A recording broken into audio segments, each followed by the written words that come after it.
everyone. Welcome back to High LBC June edition. Thank you so much, everyone, for being in the house. Thank you to Cannabis Capitol. Today we have a very exciting panel, and I'm just going to introduce our moderator, Miss Eli Rohde, who is the California Sales Director for Lowell Farms, and then we're going to allow the panelists to introduce themselves, but let's get into it. Light your joints.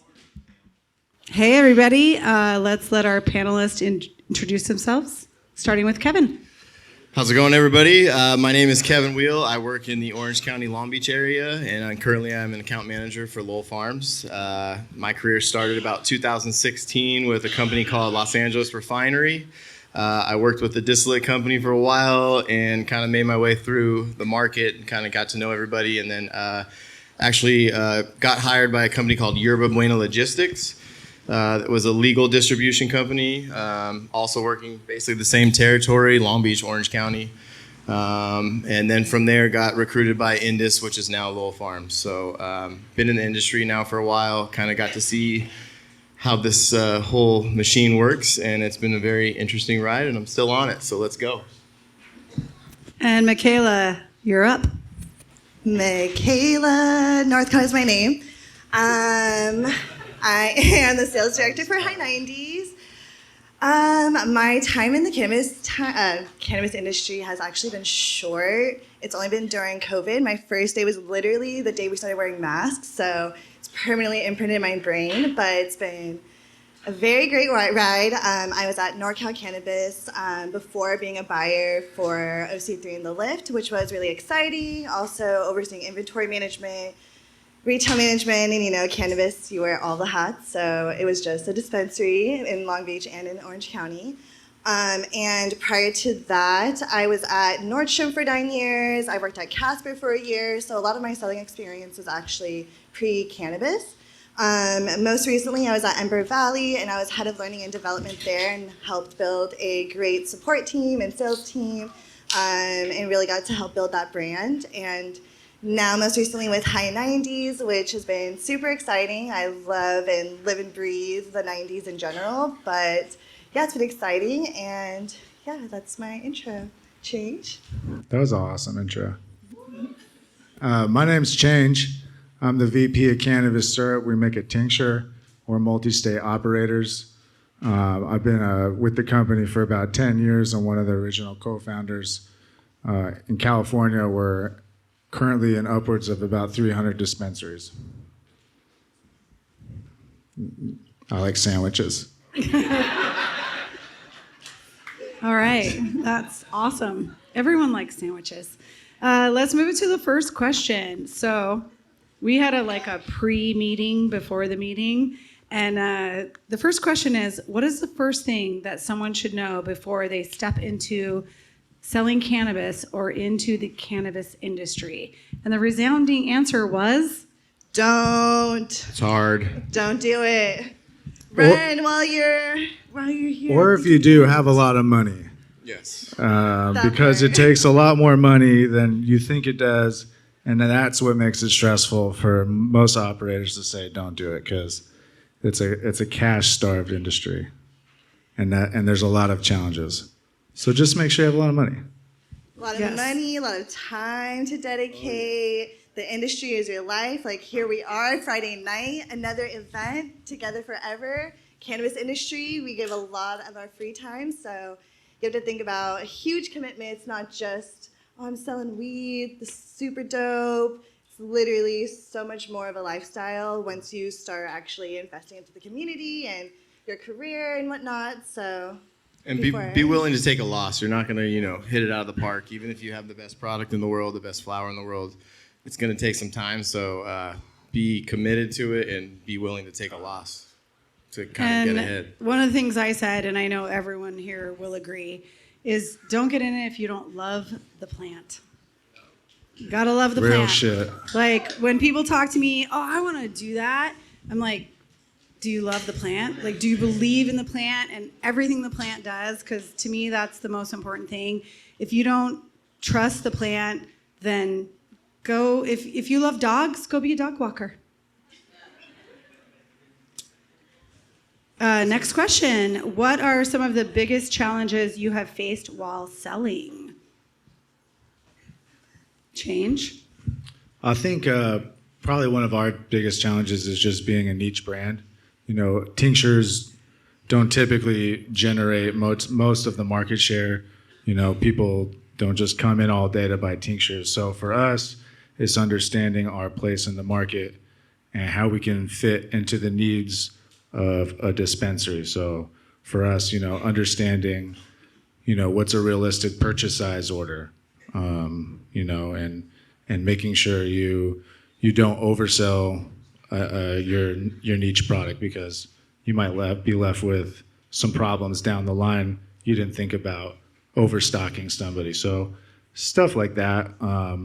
You know, we're a smaller, still self-owned, self-operated brand. So, you know, some of our problems with selling is just even having enough operating capital to fill the void when things go out of stock too, some stuff like that. But, you know, just really understanding where you fit in the market. Kevin, you want to go next, and then I want to throw it to you because you're a buyer. Yes, I can. What are some of the biggest challenges you have faced while selling? Name 20. Yeah, the list goes on. Getting in contact with the right person, getting, you know, the right information so we can help the store out, help them with sell-through and things like that.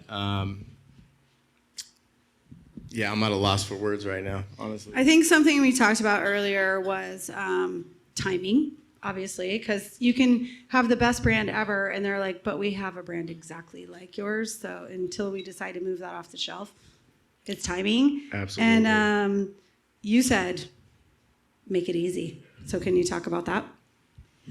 Yeah, so between selling at Nordstrom, selling at Casper, where, you know, I understand I sold furniture, but when I took the job, they told me I was selling sleep. I love sleep. I was like, all day I could sell this all day. But at the end of the day, I was selling mattresses. So really, you know, we have to grow our empire somewhere, okay? Mattress by mattress. So it was really the way I sold the most in my store and was able to make impact in my region was, you know, asking those pivotal questions, those open-ended questions that were directing more so towards your product. You know, in the mattress terms, where do you work? You're a firefighter, so that means your shoulders hurt. So that means you need more shoulder support. You need this fancier bed, and this is how I can upsell you. And just ask them more questions before I start selling it. So you need to do research on the shops that you're actually trying to get into. So looking at their menu, what are the holes in their menu that you actually have in your portfolio that you can sell to them? And that's the reason why I say make it easy, is that you're giving them the selling points of, you are missing this, how can I help you? And also these other products I have that can support and create a full line shelf for you. So in simplest terms, truly just making it easy for them, because that's gonna grow the relationship. And once they trust you and once that bond has been developed, they're going to just green light every order. Yes, go. And that's easier for your operations team, for their operations team. Like I said, for everybody, just make it easy. That's what I learned a lot when I was a buyer. Awesome. All right. How important is picking the proper brand to sell, or does having a good brand not matter? Yeah, Change. You Change had had a a great good answer for answer. that one. I think, you know, obviously brand value matters. Being a legacy brand, being the brands that are spending the most advertising money, that has value. But there's also an increasing need for low budget products right now. I get that feedback from a lot of my buyers. You know, what price is it? You know, so, you know, for us specifically, we have a lot of people that have seen the success that we have done and try to emulate it, and then come in the market as a brand no one's ever heard of and just try to undercut you because that's their only angle.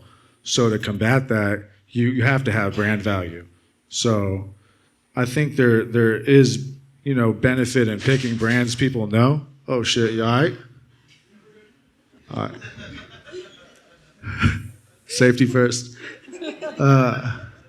So there's value in picking good brands, but then I also think some people come in and they just want the cheapest stuff.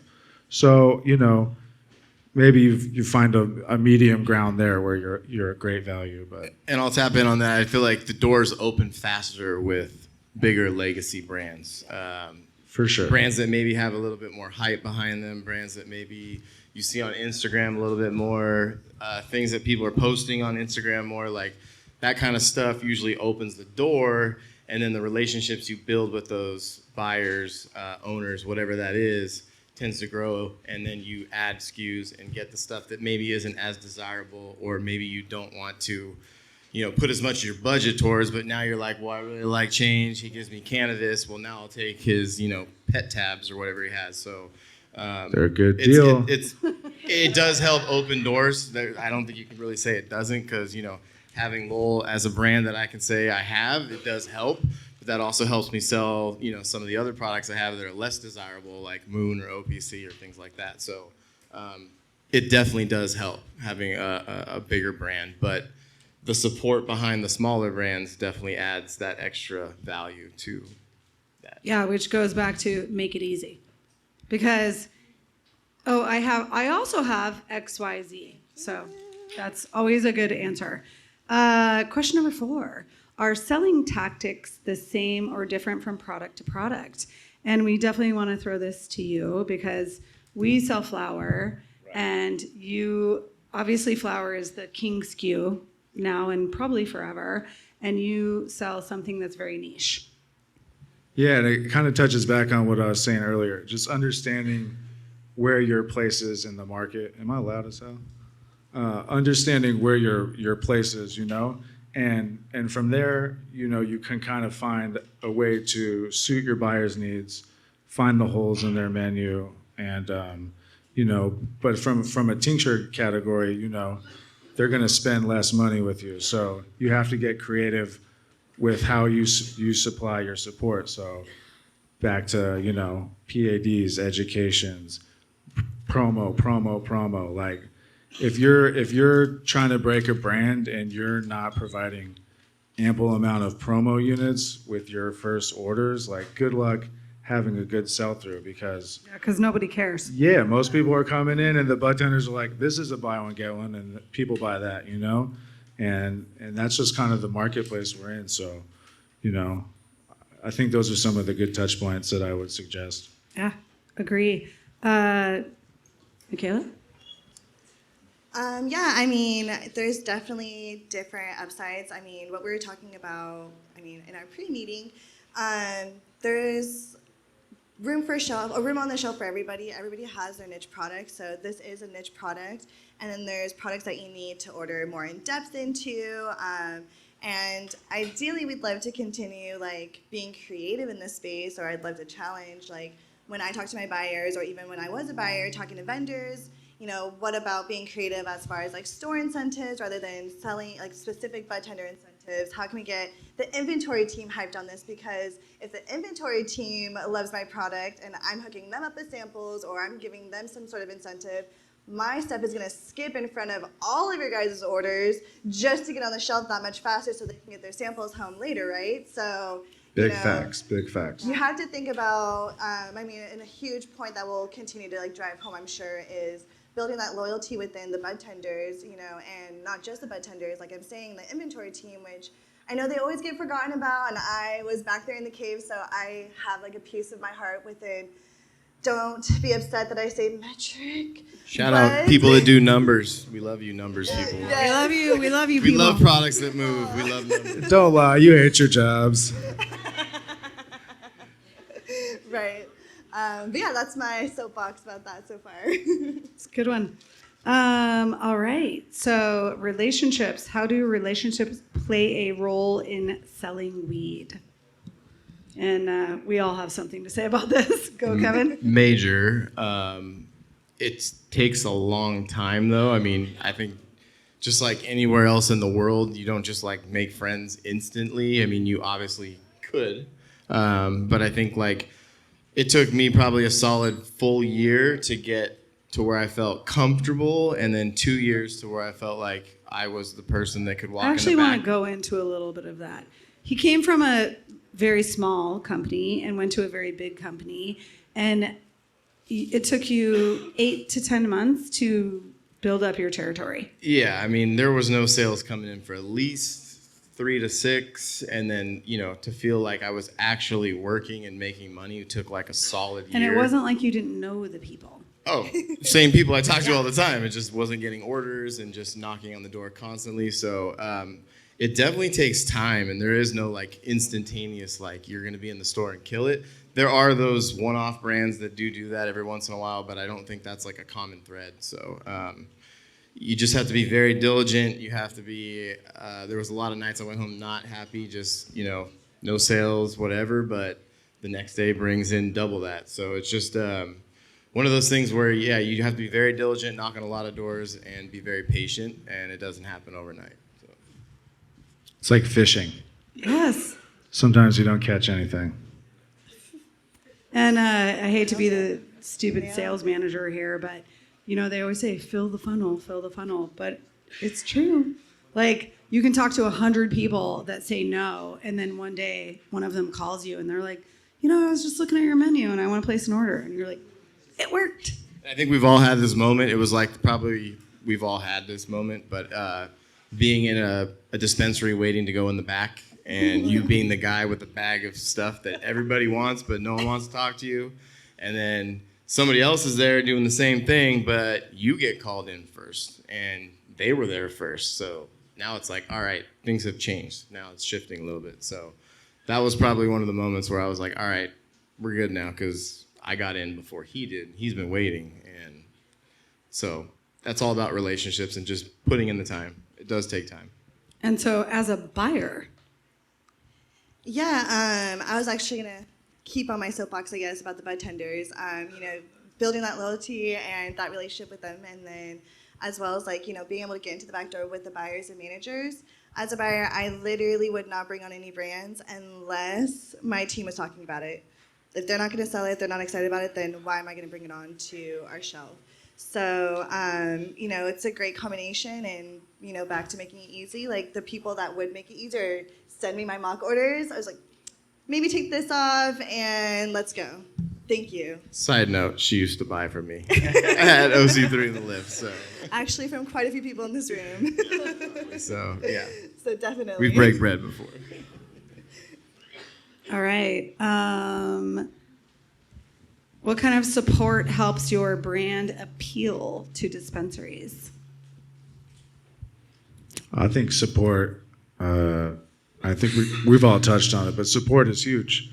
And to go back to relationships and support, if you're based in Los Angeles and you're trying to do sales in San Diego and you don't have a San Diego sales rep, then you're not going to have probably a strong relationship, and you're not going to probably be around to provide them much support.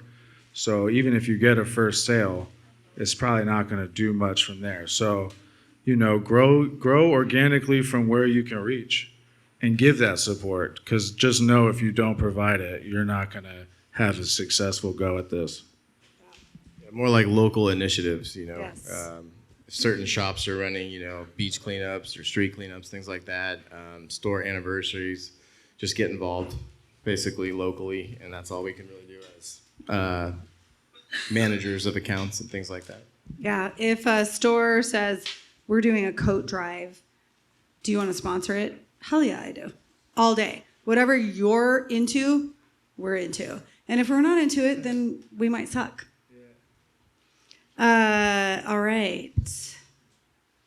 How do you activate bud tenders? You're going to be a good one here. To engage with your brands and sell your project to consumers. I think Ember Valley, we did a great job of doing that. We had a support team that would actually go into the stores once a week. Some stores, maybe 2 weeks, maybe once a month. Some of them, they were tired of seeing our guys going in. They're like, all right, I'm tired of your face. Get out of here, please. Let me miss you. And then other people are like, we miss you. Come back more.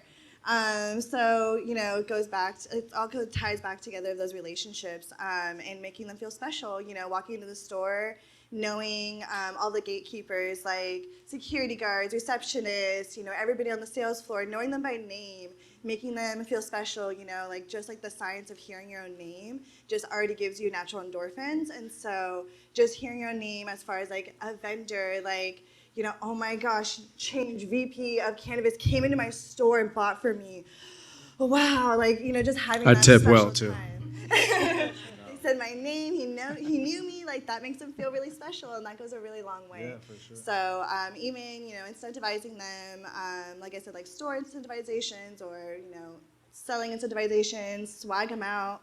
They want to be repping a jersey, like they want to have that advice, A lot of our team also gave like advice like, hey, I used to be bud tender. This is what I got. This is how I got out of here, Like they want that partnership. They want to be involved in the community as well. So, just keep growing, I guess, the net. 100%. Some of the best people I ever hired were bud tenders because they already knew how to interact with dispensaries. They knew the game. They knew what to expect. And what bud tenders like. I bud tended myself, but it's refreshing bringing new people in, from that side of things to just give you good input. And companies out here just paying bud tenders too, So bud tenders love money. They do. Find a creative way to put money in their pocket. Yeah, I've lately, just only because of COVID, I've kind of curbed my activities to more of like a one-on-one experience. So I just go in and make purchases and kind of get like the full customer experience. I let them know that I am a representative from the company, so I don't like. I know Change was saying that maybe I don't do you that. kind of do like I like secret shop the shit out of thing. people. I should probably start doing that. I'm like, but, Cannabis, tell me about that. yeah. I think I'm gonna try That's that good next time. too. like an 80-year-old man all of a sudden. But I kind of use it as like a one-on-one training where I like train that employee for like the 10 minutes that I have their attention, because they can only help me because I'm buying something from them. So I give them our spiel. I make sure they know everything about our stuff, and then I if it's slow, bud tenders tend to kind of come over and want to hear what you're talking about. So 9 times out of 10, I'll get more than one person, and that's kind of like my recent tactic, especially with COVID, because you can't really get a bunch of people together. But obviously, with all the other things like doing bud tender trainings, where you get the whole group of people together, that's a great idea to do. It's just hard to coordinate. Trainings are huge. Yeah. They're like Well, and annoying that's for something, sales reps. Like but- you were saying, don't send me a deck. Yeah. I don't fucking care about your deck. Right. Like I want a person to come and say, smoke this with me. Let's all smoke it together. And we can read the deck. I mean, There you go. If we want to read the thing, Yeah. that's part of onboarding when you're in a retail. Like, that's just part of like that week. Okay, so, but definitely like having those buzzwords, giving them those selling tips, they regurgitate that same exact information when they're on the sales floor because, they want to sound confident when they're selling products. And, if we're swagging them out or if we're giving them samples or we're giving that love and attention, then they're going to want to support our brand. And so, it just goes, full circles over and over again, but definitely it just goes back to that. Yeah, stories and selling points. That's the easiest way to sell the weed, because either you have a story or it's 4 grams more, this is 4 grams or that's, selling points. So. Gluten-free. Yeah, gluten-free, sugar-free, gluten-free, vegan-friendly. All right. What are some important factors to think about when scaling up a brand? Have a lot of money. Number one. Money and people. Lots of money and people. Yeah, it's money, it's people, it's interdepartmental communication. That's so important. Like, okay, finance needs to know that these people have this deal and you're still going to give them their order, right? It's important. All right. What are some secrets when it comes to team building? Oh, I'm going to take this one. So I was just the SoCal manager, and then I became the full state manager. And I didn't realize I was doing this awesome thing by starting this giant text thread with all of the reps. But we all hadn't been together in COVID. And when we all got together, it was like, oh, you're the guy that sends the hilarious memes. And you're the guy that, it had this effect of, you have a bad day, we're here for you. You have a huge win, we're here for you. It just became this whole organic, discussion with all of the reps, and I felt like we were united. So that was an important part of building team sales. In a perfect world, remember this question? There's no such thing. What needs to change for more brands to be successful at a retail level?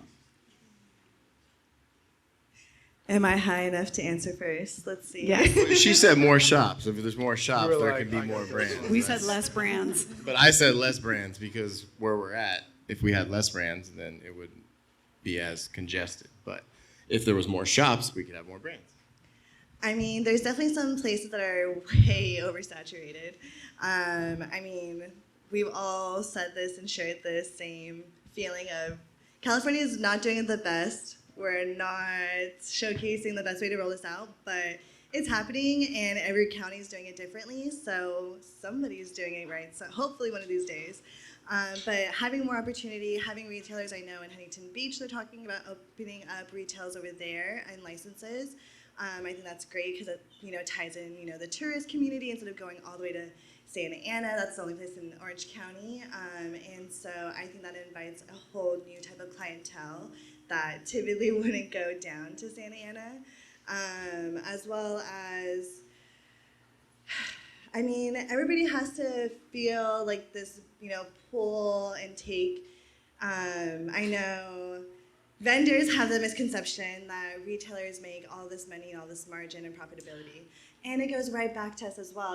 PADs, they're like, oh yeah, we will let you do a PAD, or we will let you do bartender training, and here's our marketing incentive, but you have to pay X amount and or give this X amount of discount and so on and so forth. In order for us to be profitable, technically those PADs are not free. The merchandise that we have, those 20,000 t-shirts we were talking about, those are not free, and having the PAD table, having that person even doing the hours of working there, doing the discount on the product, the BOGO product, like literally the dollars are just like stacking on top of each other, but they're allowing us to provide this service to them. And so it's a lot of, push and pull, and I know that's a spicy topic, but seeing it from both sides, I could definitely say like everybody's struggling and we're all trying to grasp at straws, and I think it takes a lot more support, a lot more flexibility, and creating this community. Luckily now we have forums to talk about this, and opportunity to talk more about this. So, yeah, sorry, go ahead. I mean, you nailed it. This shit, money don't grow on trees, like they say. It's a grind out there.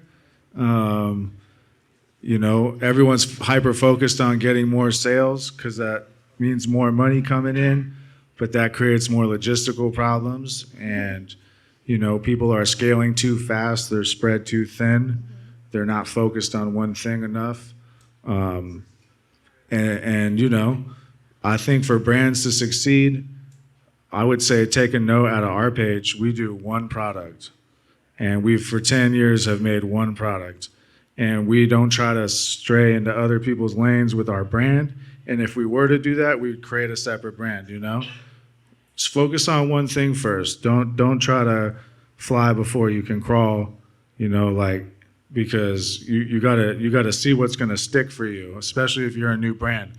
You might be coming into this space going, oh, I make the best hard candies, but then no one wants that shit when you go out to sell it, So you better be ready next week to make something else that they want, because what are you gonna do, bro? Go sell the shit nobody wants? Like, you gotta be able to adapt to avoid the pitfalls, because just because you wrote the business plan doesn't mean that's how it's gonna lead you to success. And I guess I'll just close there. No, that was good. And it's funny that you say that, because I always say, In-N-Out, they have a hamburger, a cheeseburger. Exactly. Like, I love the In-N-Out model. 100%. This is it. Like, this is what I get. I know when I'm going there. And I think so many cannabis brands just go hard on, we want to be everything to everyone. I understand why, but it can majorly fuck us over. I don't know, can I kind of get this spicier? Buyers ask for lifestyle brands. They want people to be able to check more boxes when they're signing that check. I mean, granted, My previous company was just flower. This company that I'm now with has quite a few categories, so I have to push multiple categories and get creative as far as incentivizing multiple holes in the shelves. But at the same time, buyers, again, going back to making it easy, they only want to write one check. Instead of having to deal with, 30,000 different vendors and having all those emails and having all that communication, usually it's just one person and they're an inventory manager and they're doing so much One more than just distro that. truck showing so up. many things. And so obviously I'm a huge fan of those niche products because I would definitely support. But you have to think too, on the flip side, there's only so many that are actually killing it like yourself that there's only so much room for you guys, whereas the lifestyle ones are kind of having to be creative because of the buyer's demand. I'm not saying copy me, like make something else besides syrup. But y'all got what I'm saying, right? We don't need another syrup out there. But like think of something else, like we thought of something and then do that, Sorry, I just had to be a little spicy. No, I know it. I feel you. All right, so we had one off-topic, but it kind of goes back to the last topic, is about pricing. So something we said in a perfect world, what needs to change? And Kevin and I talk about this all the time. I know we're never going to say, I charged you this, so you're going to charge this to a shop. I'm not insane, right? But, exactly.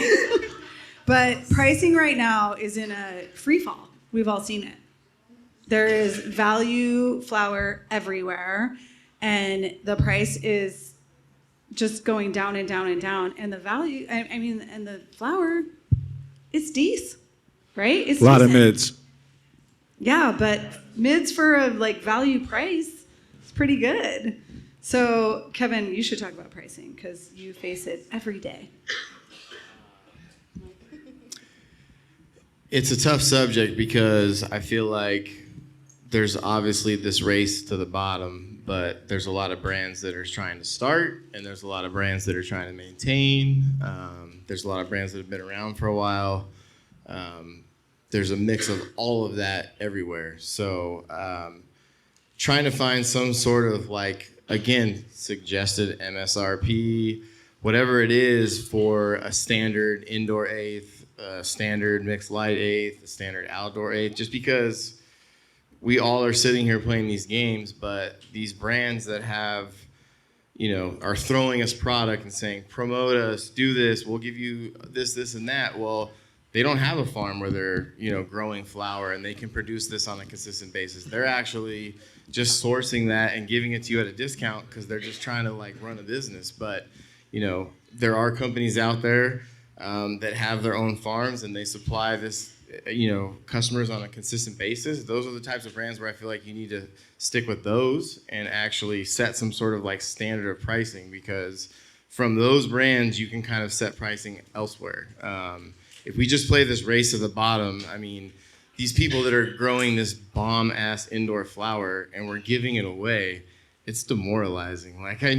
I grow flower at home and it's indoor weed, and if I can't smoke it, then it blows my mind. But if we go to a store and now all of a sudden these people are putting their heart and soul in this nice indoor flower, and you go to a store and give it away for $5, that's gotta hurt. So that has to change. I don't know how it has to change, but there's people like all of us sitting right here in the front, especially. We all love weed. We all enjoy cannabis. We need to figure out a way to kind of make a standardization in the industry so that we're all not just undercutting everybody and just, trying to put our companies out of business. Because a lot of those small brands will not be around later. There's brands here. I'm not going to sit here and say my brand's going to be here forever. But there's a lot of brands that you will not see right now that are blowing out shit all summer long. BOGO this, buy this, get this for free, get this at a discount. But come to find out, those companies won't be around. So we need to find a way to again, in this room, I could see a lot of heavy hitters just sitting here that we can figure out a way to kind of at least standardize it in this area. We're at the LBCA. So this is Long Beach. This is I grew up in Seal Beach. I live in Huntington Beach. I live all in this area. we can all kind of unite and just figure this out. But we all love the plant. That's why we're here. Everyone's smoking. It's good to see. So. But we're competitive. Sorry, I'm on a rant. It's competitive. Everybody wants to be the best. Great, Kevin. We are competitive, but we all love weed. Yes. So But something we can see all the play the time- game, and if we all play the game, Yeah. then none of those little ones are gonna play the game. Yeah, but as a buyer, and upper management might say okay, well, they're just giving that away. They're just trying to get, top line revenue. And I'm like, well, but I don't blame the buyer for wanting to get good margin. No one can. I mean, I can't tell you all my selling secrets, but yeah, that's definitely a great selling point. You have to talk about, how can this ultimately, improve your margin, regardless if it's a partnership, relationship, a collaboration, and or, just a partner. You have to be able to leverage. It's a lot of balance. Yes, agreed. And really, sometimes, eventually, you got to set up your bottom line, stick to your guns. Yep. We tell people all the time, sorry, bro, you can't go that low. You know what I mean? I'm not gonna just crumble to your hollow demands to go cheaper, because here's the thing: everyone wants cheaper shit, but that doesn't mean more people are gonna come into the stores because we sold you shit for cheaper. But everyone as a buyer is trying to impress the owner and go, look, boss, I got it for cheaper. And at some point we all have to understand that we all do this so we can put food on the table, feed our families. So stick to your guns. I love when I hear a brand go, well, we don't work with them because they're too cheap. I'm like, fuck yeah, stick it out. Tell them what you want, because, and in my experience, if you tell somebody, sorry, bro, we can't go that cheap, and they go with an inferior product and a lesser known brand, 6 weeks to 8 weeks later, they call you back, hey, dude, I'll do that for $3. Those are the best calls ever. And we're talking about it like $2 here, It's not like my shit is double the price. It's like $3, $4 more expensive. They're like, sorry, bro, can't swing it,